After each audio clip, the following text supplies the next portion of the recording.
Welcome to Truth Seekers.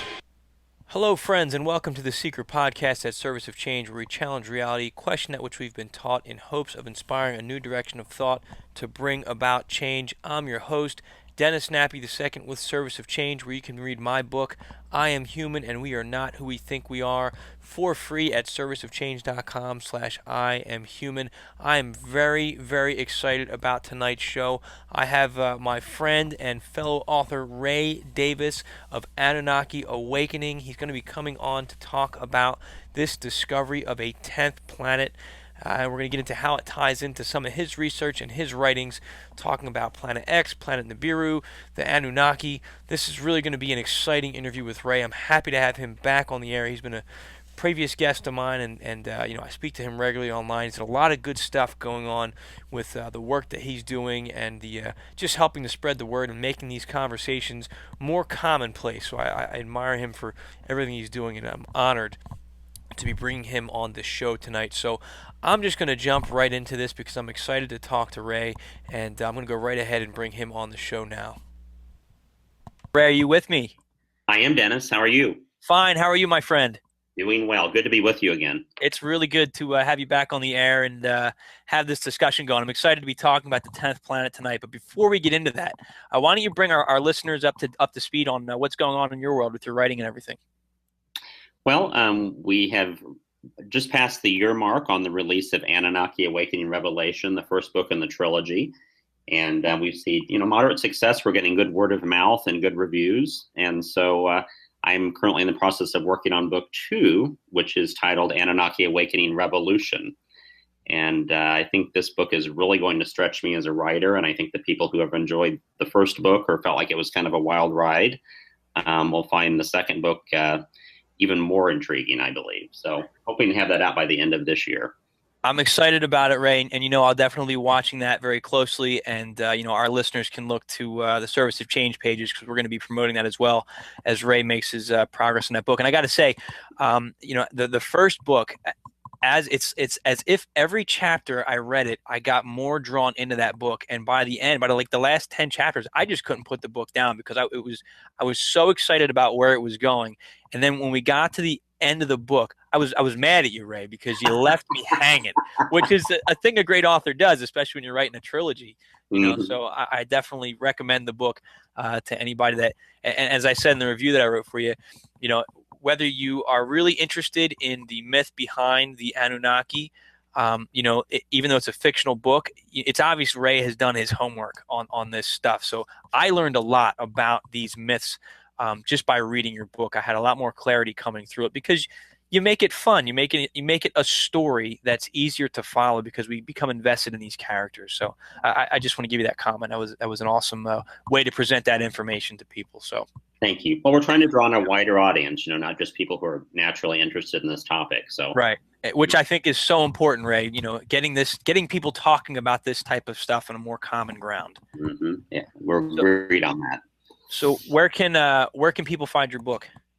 Well, there's a number of different places, of course, Amazon, but if they want to get a signed copy of the book that I will personally sign and ship out to them, they can go to aatrilogy.com.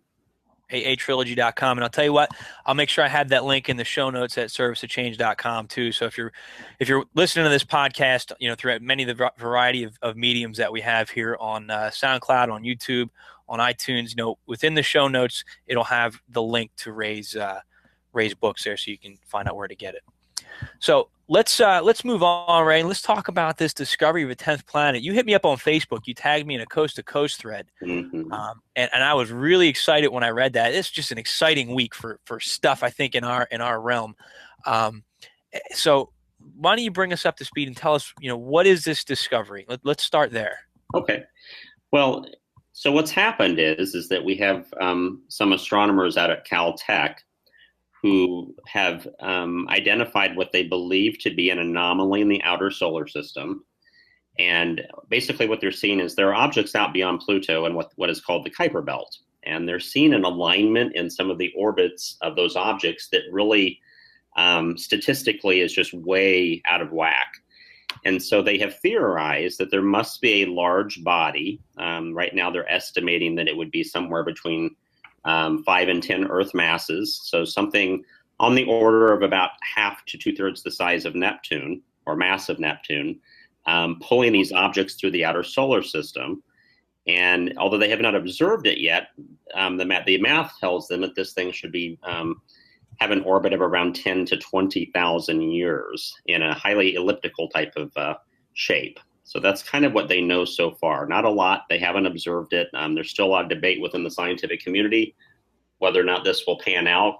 As we all know, we've had instances before where astronomers felt like they had identified these objects. There's a lot of debate about that, whether or not they did and it was covered up, or it just didn't pan out. So we're waiting to see. But Mike Brown, who's the leader of this team, is the gentleman who got Pluto demoted.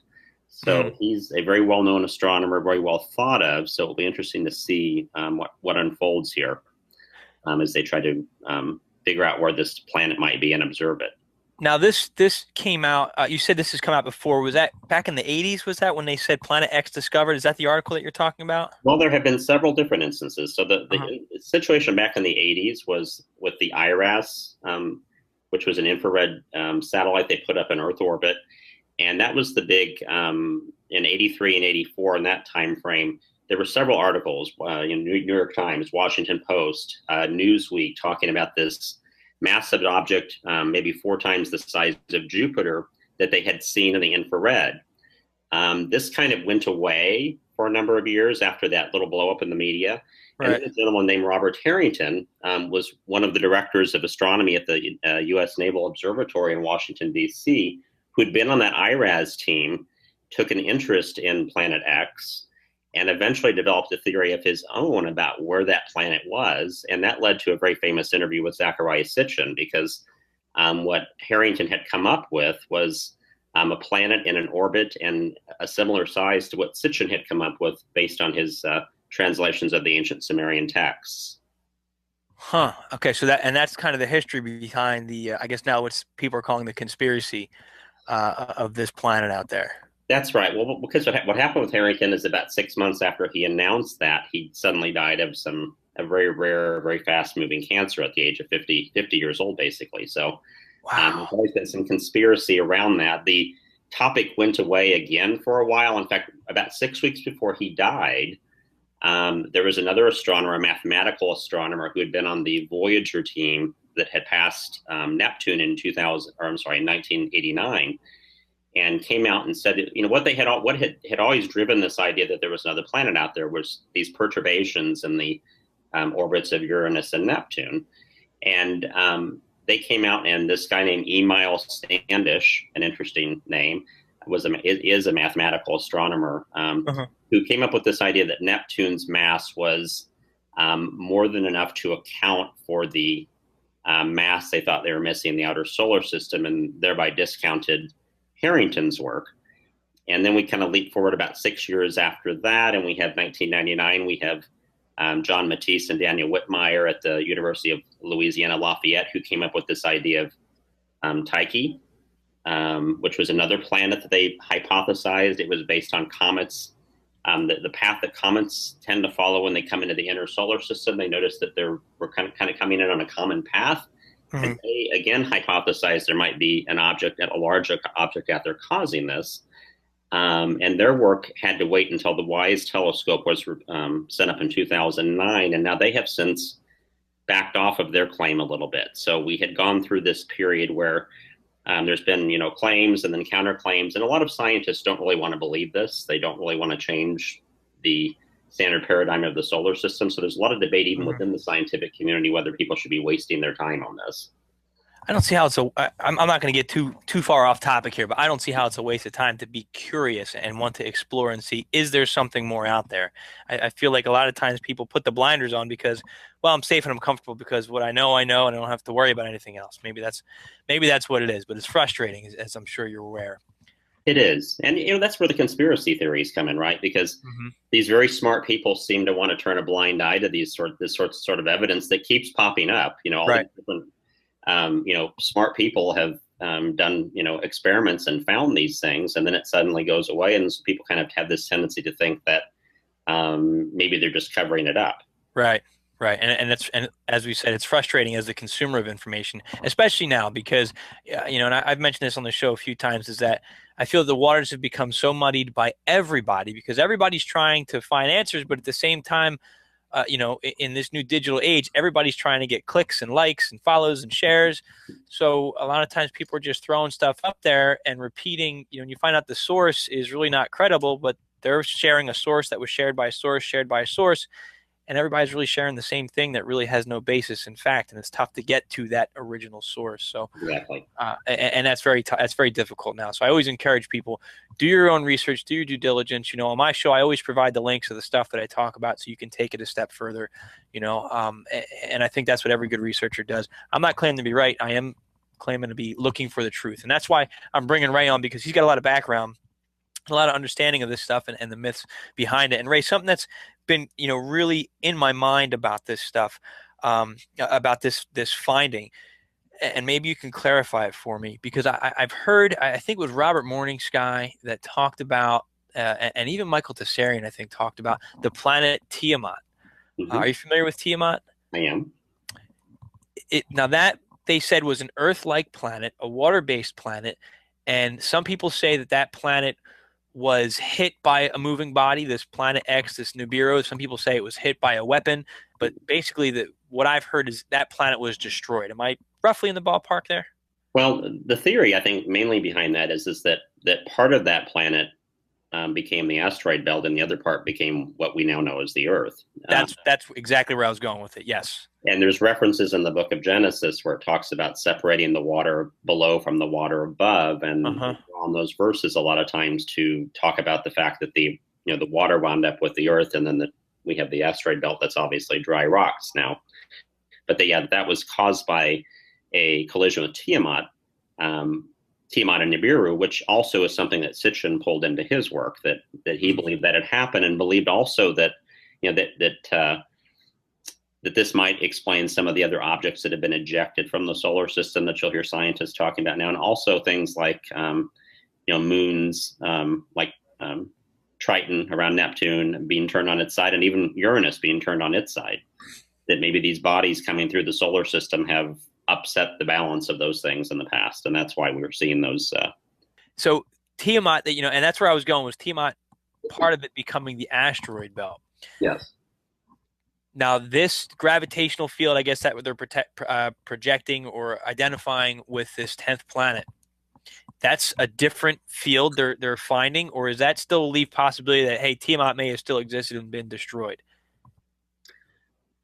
Well, it's hard to know, because they haven't really defined where this planet is or what its characteristics are. I mean, what they're claiming right now, and I did a lot of reading on this week in preparation for this, is that they don't think this thing ever comes any closer to the sun than than about 700 AUs, which is, something like half a trillion miles or something like that. I mean, it's way, way out there. Pretty far. So they don't think that it ever comes in the inner solar system. But I guess my question would be, since you can't even tell me where it is yet and you haven't observed it, how can you possibly know that? How can you know where it's going to end up?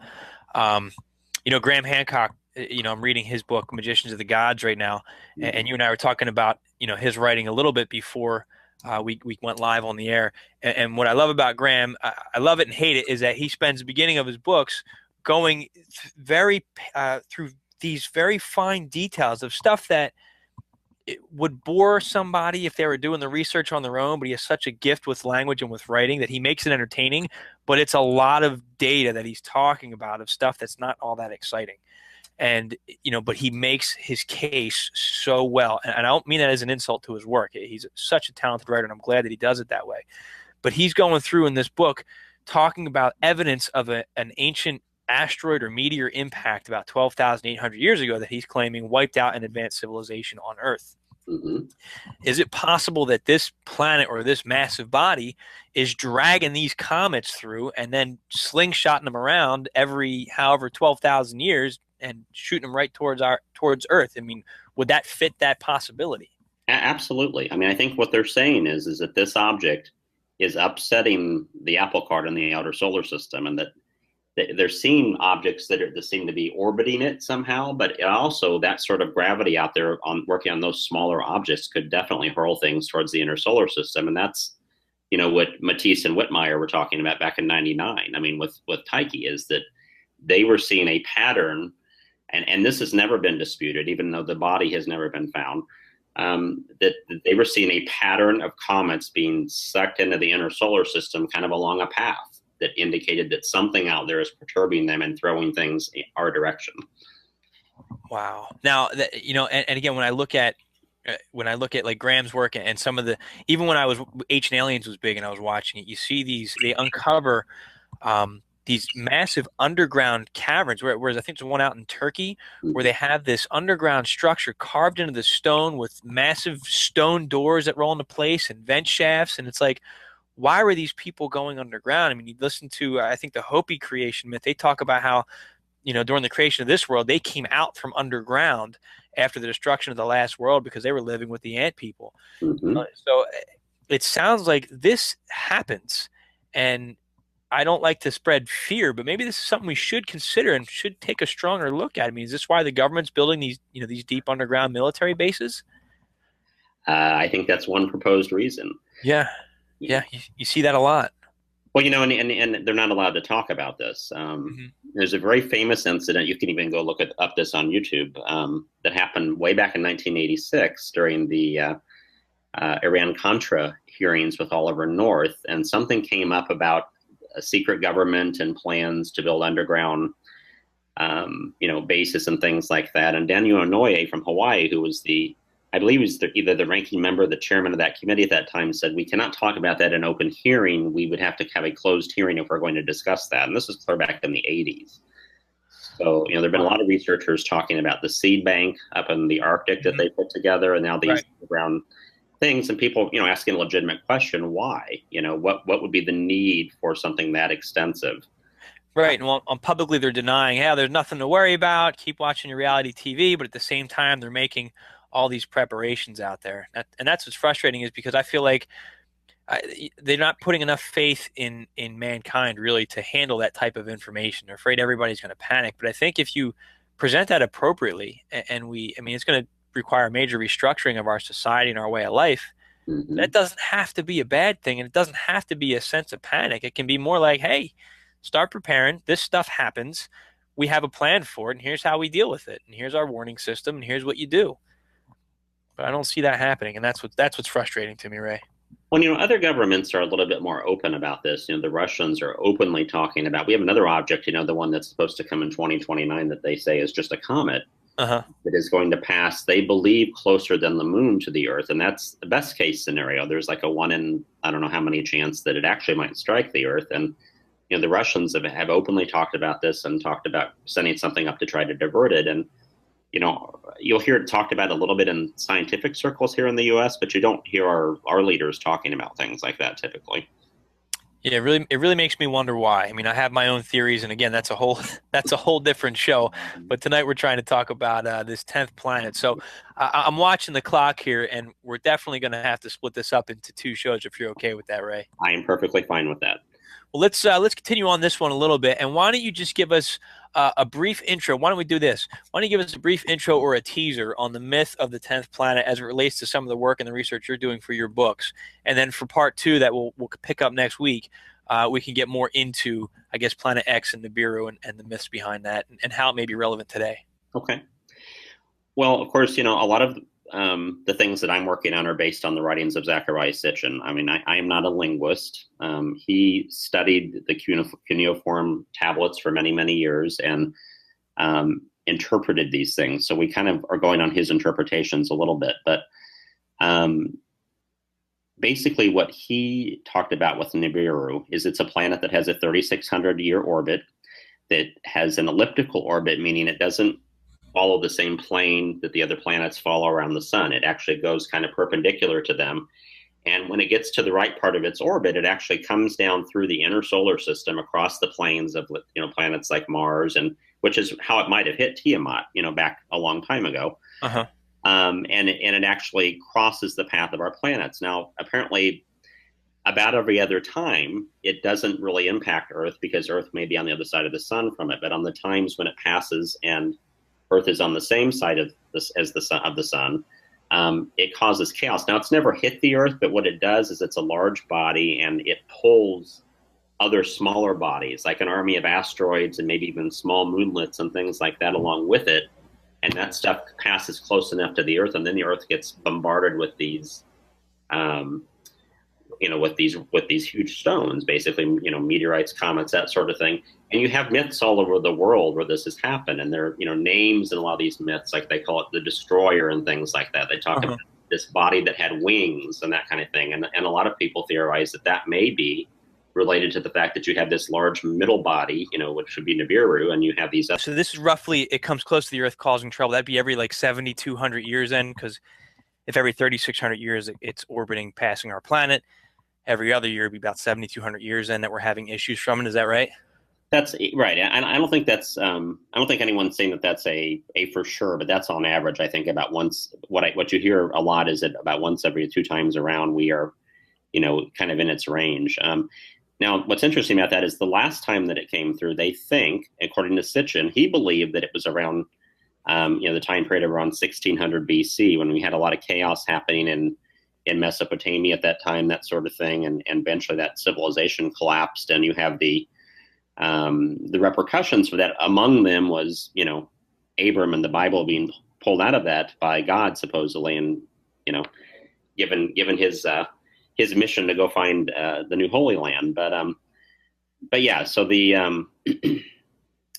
so according to Sitchin, at least, the last time it came through, it did cause some chaos, and so there's the potential that maybe this time it would not. Now, of course, by his calculation, we're approaching a time where 3,600 years it should be coming around again. Others like Lloyd Pye and other researchers who have kind of looked more into this again are not as convinced that we're in that time frame, that maybe this is something that would be would be coming maybe in the next 500 to 1,000 years, and not right now.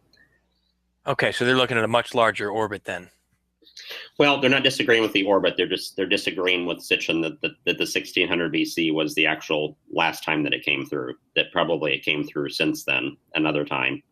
Now, although to be honest, I've never heard anyone say when they think that was, but I have heard people talk about the fact that some people. That's why a lot of people are tying this to 2012, because that kind of fit in within the Sitchin time frame, which was about 3,600 years from the previous one that he had identified as a passage. Now we have other people. There's a gentleman named Gil Broussard who is talking about something called Planet 7X that he says is Nibiru, or all these other names that we give to this planet. And he's done some research that indicates that maybe this isn't a 3,600-year orbit, but a 360-year orbit, which would make a body that's much closer into the solar system, would come through much more often. And he's done a lot of research tying this to different events in history and in the Bible and things like that. And his research is actually kind of interesting. At first, I wasn't really sure about it. The more I have studied what he's saying, I mean, there's a lot of truth in that. And we have to remember that what Sitchin was working with was, fragmented, very old, that kind of thing. It's possible that he could have gotten something wrong as far as what the orbit of this thing is. And that's not really important. I think the important thing is there a body there, and does it come through and cause chaos for us sometimes?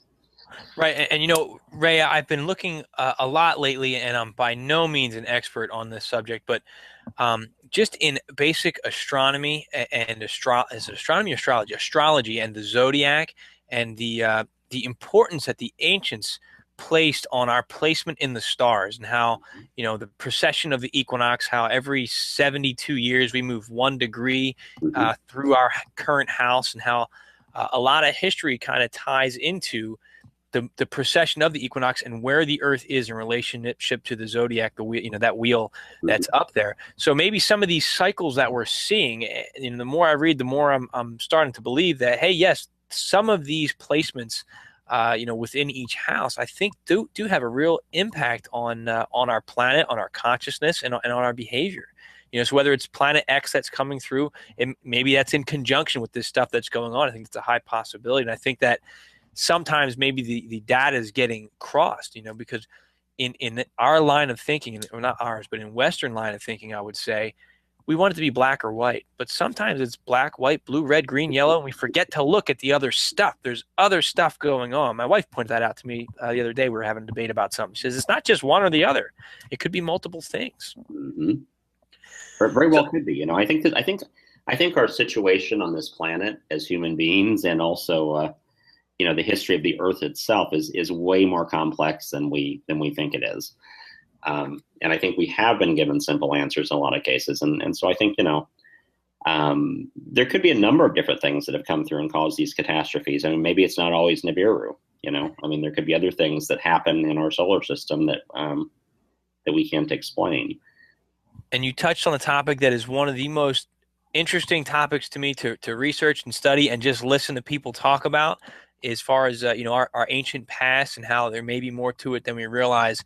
So I want to talk about that, but we are out of time for tonight's show.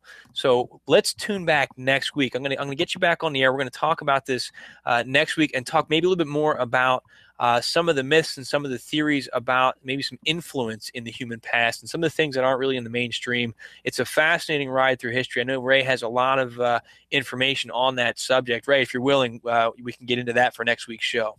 Absolutely. Anytime, my friend. All right, excellent. So, Ray, why don't you just one more time give out your website and how people can get in touch with you? You can get in touch with me at through my website at aatrilogy.com. I also have a Facebook page, Anunnaki Awakening. It's Facebook.com/Anunnaki Awakening. Or you're always free to email me at solarflare, SOULERFLARE @gmail.com.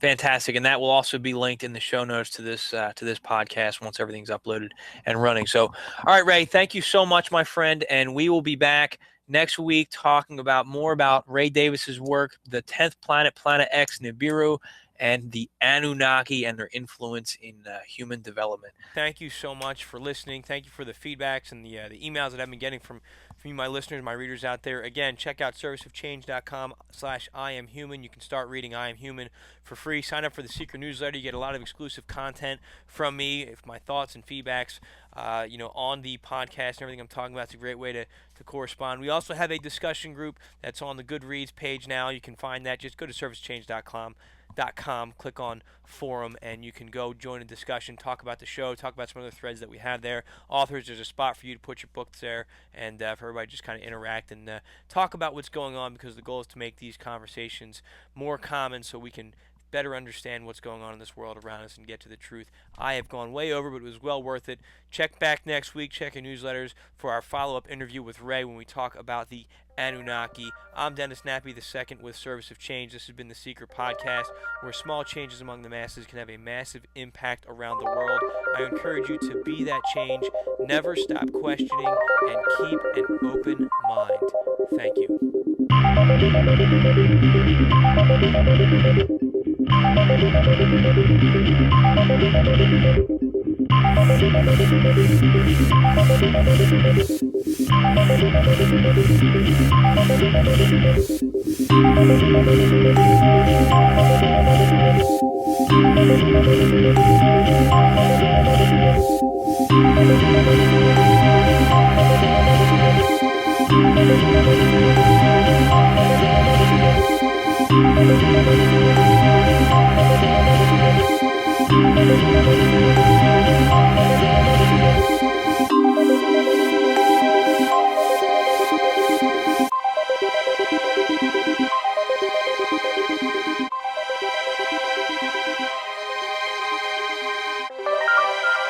Welcome to Truth Seekers.